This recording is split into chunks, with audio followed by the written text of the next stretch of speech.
മനുഷ്യന് അല്ലാഹു തആല കൊടുക്കുന്ന ചില ഭീതികൾ, ഭയങ്ങൾ, അത് അല്ലാഹുവിന്റെ ഒരു തീരുമാനമാണ്. അതിൽ അമിതമായി ഭയപ്പെടരുത്. ഇപ്പോ പനി പിടിച്ച് കുറച്ച് ആളുകളെല്ലാം മരണപ്പെട്ടു പോയി. അല്ലാഹുവേ, അങ്ങനെ മരണപ്പെട്ട മുഅ്മിനീങ്ങൾ അവർ നീ സുഹദാക്കളിൽ പെടുത്തണം റഹ്മാനെ. താഊന്, വബാ എന്നൊക്കെ പറഞ്ഞ് ഹദീസിന്റെ ഗ്രന്ഥങ്ങളിൽ പടർന്നു പിടിക്കുന്ന ചില രോഗങ്ങളെ സംബന്ധിച്ച് പറഞ്ഞിട്ടുണ്ട്. അതേ, പകരുന്ന ചില രോഗങ്ങളെ സംബന്ധിച്ച് പറഞ്ഞിട്ടുണ്ട്. എന്ന് പറഞ്ഞാൽ വ്യാപകമായ മരണങ്ങൾ സംഭവിക്കുന്ന രോഗങ്ങളെ കുറിച്ച് പറഞ്ഞിട്ടുണ്ട്.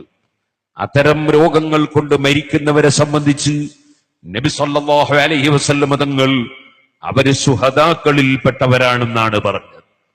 അവർ പടച്ചവന്റെ അടുക്കൽ ഷഹീദാണെന്നാണ് പറഞ്ഞത്. ആരോഗ്യത്തോടെ ദീർഘ ആയുസ് തരണേ.